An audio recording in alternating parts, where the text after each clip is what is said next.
Review and analysis sa naganap na cooking show at Miss Universe Beauty Pageant. Hello, Coroellas! Mabuhay! This is Gaisel Ortega and welcome back to my YouTube channel.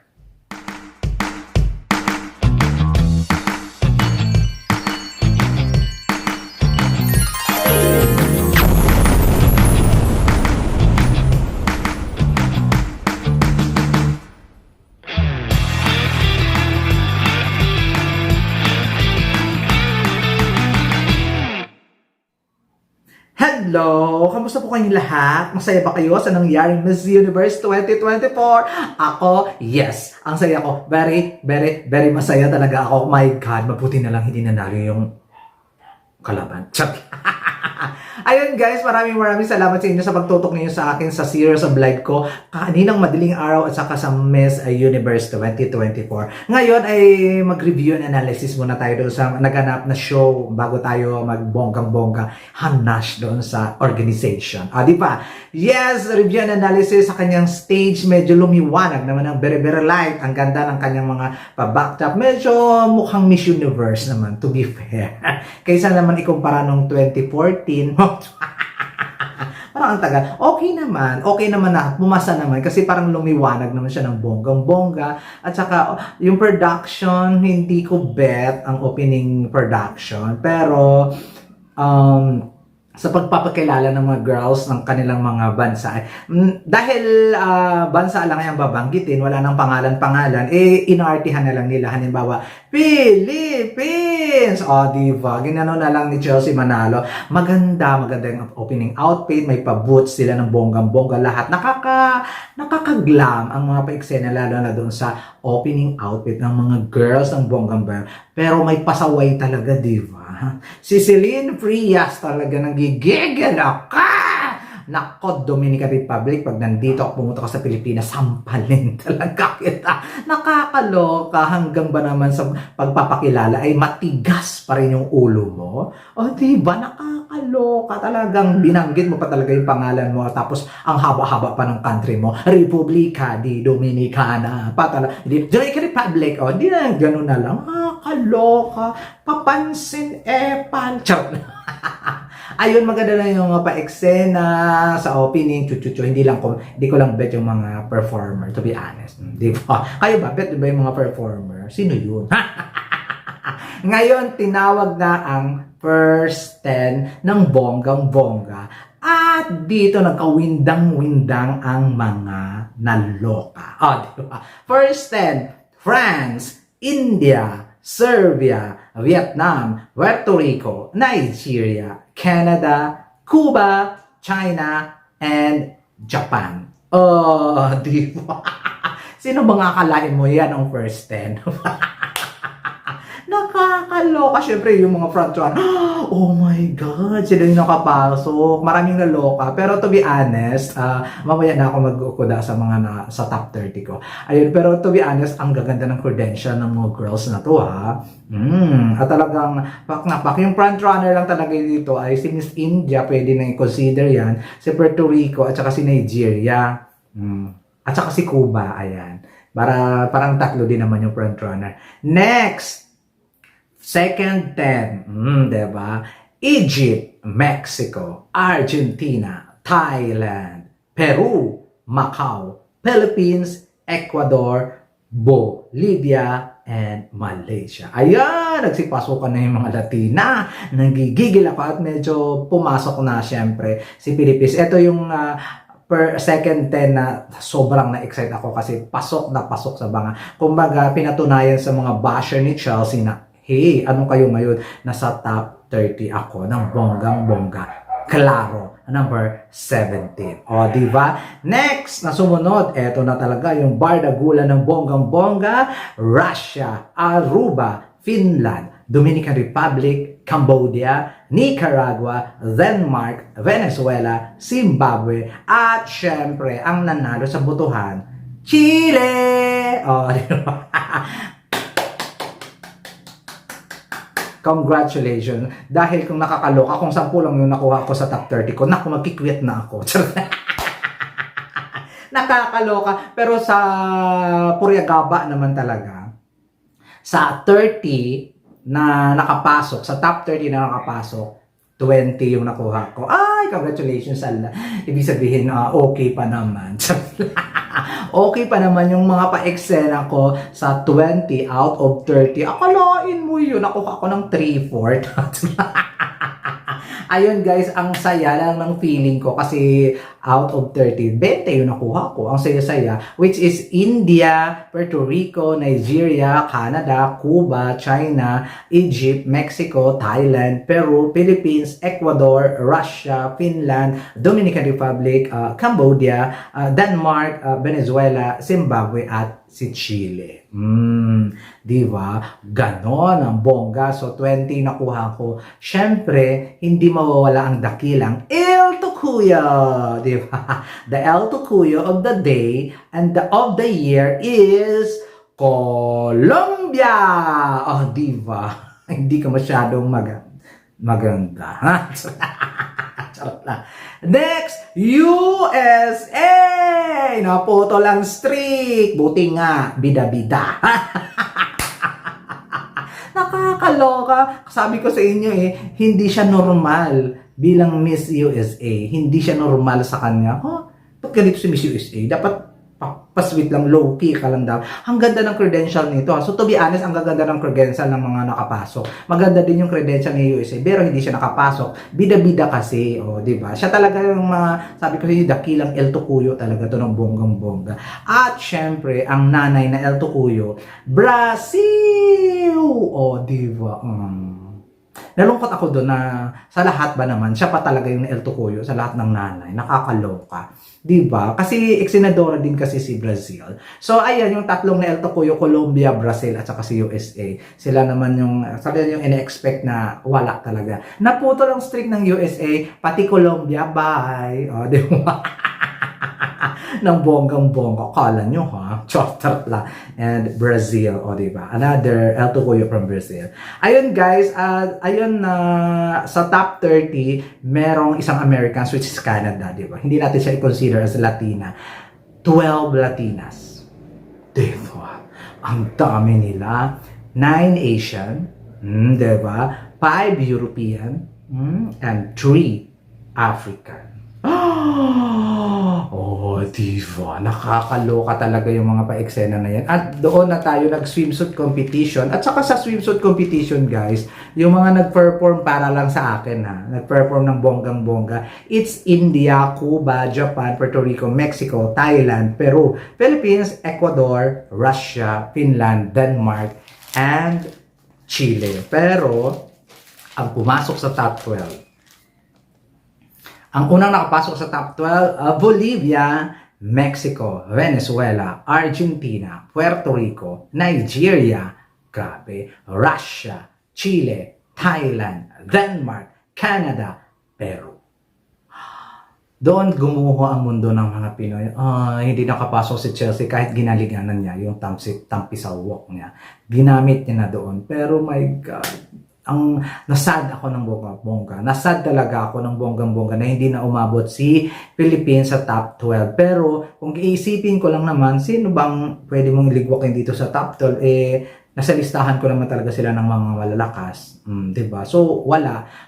Pwede talaga yung top 12 dito ng bonggang-bongga. At nag-perform nga sila ng evening gown competition. The evening gown, a bit of underwhelming. Wala akong masyadong bet na gown, to be honest, ha. I don't know. Wala lang talaga siguro akong bet na gown. I think Nigeria, Russia, pwede. Pero wala talaga akong bet na gown, promise. Tapos yung kay Thailand na Malagazini Ganados na kulay pink, mink ba yun? Mink? Ayun, yun lang yung nabetan ko. Nagustuhan ko kasi kay Nigeria, kita ko yung picture niya. Hindi siya maganda doon sa stage, pero maganda yung mga bato-bato doon sa ano. Denmark, maganda din yung eksena ni Denmark. Nalungkot ang lahat kasi Philippines and Peru talaga, wala pa, isa na lang. At tinawag nga si Peru, which is obviously naman, mapasok talaga si Tati. But sobrang lungkot na si Philippines. Pero congratulations at maraming salamat. Nirepresent mo ang Philippines sa Miss Universe at pinatunayan mo lang sa mundo at sa mundo ng Miss Universe Philippines na ikaw ang the right place and the right pick na napiling mag-represent ang Pilipinas sa Miss Universe kasi nga ikaw lang ang nag-iisang Pilipina na umabot sa top 30. Di ba may gusto ba kayong patunayan kay Sir Jonas? Di ba wala? Kasi si Chelsea lang ang umabot sa top 30 sa doon sa mga Pilipina na nakalaban niya. Pero still, thank you so much pa rin, Chelsea Manalo. At nakita naman namin na inilaban mo ang Pilipinas ng bongga-bongga. Nalungkot lang ako ng very like. At sa mga kila Victoria Velasquez Vincent at Christina Chok, congratulations din. Nilaban ninyo ang inyong mga bansa, di ba? At wala akong kailangan sabihin kasi wala naman talaga sila sa radar, sa totoo lang. Nagpapakatotoo lang ako, wala talaga sila sa radar. And even kung sila siguro isa sa pinadala ni Sir Jonas sa Mexico, El Tukuyo tayo. Mabuti na lang si Chelsea. Ganon! Ngayon, nag-itinggaw sila, hindi masyadong bongga. Dito na gumuho ang lahat. Tatawagin ng top 5. Ito na talaga. Top 5 na tatawagin. Unang tinawag Nigeria. Sabi ko, okay, maganda yung ka. Tinawag Mexico. Mexico, ala, manok ni Raul, nakakaloka. Tapos Denmark, yes, number 3 ko yan sa prediction ko. Ganun talaga yung reaction. Tapos sinalog ulit Thailand. Thailand, manok ni Halu. Nakakaloka. Tapos yung panglima tinawag ulit Venezuela. Manok ni Osmel. Paano na to? Sira ang prediction ng lahat. Nakakaloka talaga. Grabe. Kasi si Mexico lang talaga. Si Denmark lang sa akin nakapasok sa akin sa top 5 ko ha. Si Denmark lang nag-isang pumasok at number 3 siya sa aking listahan. Si Thailand, number 6 lang siya sa akin. Si Mexico, number 8. At saka si Venezuela, number 10. Si Nigeria, kung medyo sobrang baba niya sa aking listahan, number, di ko maalala, mga 20 plus siya sa aking listahan. But nasa contention, ibig sabihin nasa radar naman talaga siya. Ayun tinawag sa top 5, 'di ba? Dito ako nasaktan. Kasi yung predicted winner ko na si Peru, wain na talaga. Ako nalungkot ako na hindi pumasok si Chelsea. Nalungkot talaga ako. Pero nasaktan ako nung hindi pumasok si Peru, uy. Pregaba, nasaktan talaga ako nang nakakaloka. Grabe. At ang daming naligwak na frontrunner sa top 5. Sila Puerto Rico, wala. Sila Chile, wala. Nakakaloka, di ba? Si Peru, wala. Yun yung nasa nasa top 5 ko Wala, hindi sila umabot at ito nga. Syempre, iniisip ko talaga, nako, yung manok ni Osmil, yung manok ni Haluda Universe, yung manok ni Raul, nasa top 5. Nagigigil talaga ako. At talagang one from Africa, one from Europe, one for Africa, one for Asia, and dalawa sa America. Nang nakakaloka. Diba? Kung sa bagay, tig-isahan lang naman. North America, it's Mexico. South America is Venezuela. Isang Thailand sa Africa. Kung baga tig-iisa sa bawat kontinente. Napansin nyo guys.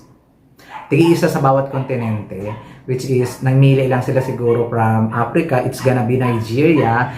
And from Mexico, it's gonna be from North America. Dalawa lang naman sila ni Canada ang nagbabattle doon sa North America Tapos, si Denmark from the Europe, si Thailand from Asia, kasi wala naman siya kalaban sa top 12, so lang naman yung Asia doon. Si di obvious na makakapasok siya. And Venezuela for South Africa. Diba? So, ayun, ang top 5. Siyempre, naloka ang lahat. Luto ang sigaw ng mga baklang. Kasi, parang tatlo na, parang automatic na kasi si Venezuela, Thailand, at saka si Mexico, di ba? Kasi mga manok ngayon, dapat nandiyan nga si Philippines. Para 4 na sila, yung consultant ng Miss Universe, yung president, at saka yung CEO, yung vice president, hindi niya pinaabot si Chelsea sa top 5. Di ba? Siyempre si Nigeria, may issue pa yan sa South Africa, mga eksena. So, okay lang kung siya naman ang napipisil talaga ng Miss Universe from African region. So, yun, nag-question na sila. Diyos ko, pregaba sa Q&A. Maganda naman yung Q&A, kaya lang, ba't ganun yung Q&A nyo? Nakakapawis. Nakakapawis sa dali.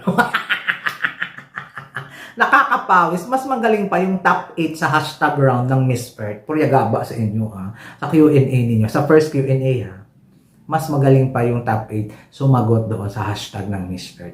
Mapapahiya kayo sa mga Miss Earth candidate, nakakaloka. Tapos may final Q&A, same question sa lahat. Nagsagutan na si Nigeria, simple and short in kay Nigeria. Pero yun nga, simple and short. Tapos Mexico, kumuda ng very light. Nakaka-Mexico, maraming hiyawan. Pero hindi ako nabilib sa kanyang eksena. Denmark talagang very authentic. Nung sumagot si Denmark, very authentic. Alam mo yun, maganda yung sagot na. Tapos utal-utal siya. Yung hindi niya matuloy kasi nag-iisip siya. Very authentic, very genuine yung kanyang pagsagot sa kanyang Q&A. Si Thailand, bumula yung bibig. Akala mo, memorize. Nakakaloka, ang matalino pala yung lola mo. Parang hindi ko naman siya hinusgahan ha, pero parang memorize niya kasi talagang putak-putak talaga yung lola mo Thailand. Tapos si Venezuela, struggling is real. Yun talaga pag hindi magaling mag-English. At saka Puriagaba, ayoko talaga ng mga nanay, nakakaloka. Basta mabuti na lang, nasa top 5 na lang siya. At ito na, announcement na wala namang Continental Queen. Sino nagsabi-sabing Continental Queen? Si Raul Rucha at saka si Olivia Kido, Continental Queen. Saan? Saan banda? Bakit? Nasaan ang Continental Queen? Masinungaling kayo. Charot lang, nakakaloka. Ngayon, punta naman tayo dito sa awarding na. Devo, ang saya. Yes, fourth runner-up, obviously si Venezuela kasi siya, struggling talaga yung kanyang English, tapos yung interpreter niya nagtatago sa likod. Ano yun? Binubulungan mo siya ng sagot? Hindi kayo nagtagumpay. Fourth runner-up, ang kandidato ni Osmil. Fourth runner-up, ang manok ni Osmil, Ligwak. Third runner-up, Thailand. Naligwak yung ni Halo. Siyempre masaya na ako. Wala na si Halo, di ba? Second runner-up, Mexico. Tumahimik ang arena. Tumahimik ang arena ng bonggang-bongga. At second runner-up si Mexico, nawala ang manok ni Raul. At least, yung natirang Nigeria at Denmark ay manok ko. Hindi. At least, ang natirang Nigeria at saka Africa, talagang, ibibigay talaga nila sa Africa or Europe ang winner kasi nga hindi na sila nakakatikim ng winner matagal ng panahon. That's why talaga, yun ang sinasabi nilang ima-market talaga nila yung Miss Universe sa mga non-Miss Universe country or non-Miss Universe continent just like Africa and Europe. That's why, ladies and gentlemen, our Miss Universe 2024 is Denmark! Diba? Sabi ko sa inyo, kung hindi man si Chelsea mananalo, okay na ako kay Denmark at Peru. Diba? Sabi ko, top 3 ko talaga siya kasi ang ganda niya. Ano kayong masasabi ni Mr. Nawat na semi-finalist lang sa kanya yung Miss Universe ngayon? Ang ganda-ganda, diba? Ang ganda-ganda, nakakaloka. After 20 years, Blandy uli. Kasi nung 2004, Jennifer Hawkins, Blandy, and now, after 20 years, Blandy uli. Thank you so much talaga, Miss Denmark. Super deserving. Ang saya ko. Ang saya-saya ko sa naging resulta dahil kung si Venezuela, Thailand, at saka Mexico lang nasa top 3, hindi ako maging masaya. Pero dahil si Denmark, masaya ako. Hindi talaga pwedeng lutuin ang kagandahan ni Denmark. Hindi siya matatawag na cooking show. Hindi sila nagtagumpay. Charot lang. Nanaig pa rin ang mga judges. Diba? Maraming salamat guys. Guys, ano ang inyong masasabi sa naganap ng Miss Universe? Para sa akin kasi, sakto lang naman. Hindi naman ito yung pinaka-worst. Mas may worst akong Miss Universe ever. Siguro mga second to the last. Mga second to the last Miss Universe. I think to 2014 pa rin is worst. Ang boplaks talaga ng 2014 na yun. Mga boplaks talaga. At saka ang stage sobrang tsaka talaga ng 2014. Promise. Ang boplaks ng yun. Okay sa akin itong na to. Okay sa akin yung 2024 na to kaysa ko 2014. Diba? 10 years ago. Ang tsaka talaga na hindi ko talaga bet yun. Promise, hindi ko talaga bet yun. At saka madilim na. At least lumiwanag nga ng very light. Ayun ang masasabi ko ngayon. Second to the worst sa mundo ng pageantry. Kahit tanongin nyo pa si MJ Lastimosa, tsaka talaga yung Miss Universe 2040 na yun. Pero sila ang nagkataon lang na maganda yung nakoronahan doon. At ngayon, maganda din yung nakoronahan. At super satisfied ako. Basta si Denmark nanalo, masaya na ako. Di ba? Kung baga, ibig sabihin, nasa radar din talaga siya ng mananalo. Na number 3 ko lang siya talaga sa aking prediction. But congratulations, Denmark! I love it. Maraming salamat sa inyo, guys. Comment down below lang kayo inyong mga hanash, violent reaction sa yung mga manok ni Usmil, ni Halo, at saka ni Raul ay umabot ng 5. Di ba? Muntik na talaga ma-cooking show. Mabuti na lang na barang. Buti lang nalausog at si Denmark ang winner. Oh my God! Grabe. At saka ang ganda din ng reaction ni Denmark. Yung 21 years old ngayon yung bago nating Miss Universe ha. Sa susunod, Miss Universe Philippines ha. Magpatada kayo na alam mo na yung hinahanap. Yung kabugera, yung maganda, yung matangkad, at saka yung mabait. At nandun lahat yung kay Denmark. Di ba? At hanggang masaya lang ako kasi si Denmark, promise. Hindi ko alam kung maging masaya ba ako kasi ganito ako kasaya kung si Nigeria o kaya si Thailand or basta yung sa apat na yun na wala sa radar ko. Masaya lang talaga ako at si Denmark. Sobrang saya ko ng bonggang-bongga. Nasad ako nung wala si Chelsea at di umabot sa top 12. Nasaktan ako nung ang aking predicted winner at saka favorite ko na si Pero hindi umabot ng top 5. Pero binawi naman ni Denmark. Naging masaya ako dahil ikaw ang bagong Miss Universe 2024. Congratulations sa lahat. Maraming salamat, Chelsea. At alam sa puso namin mga Pinoy, ikaw pa rin ang aming Miss Universe 2024. There you go, guys. Maraming salamat. And this has been Kaysel Ortega. Paalam!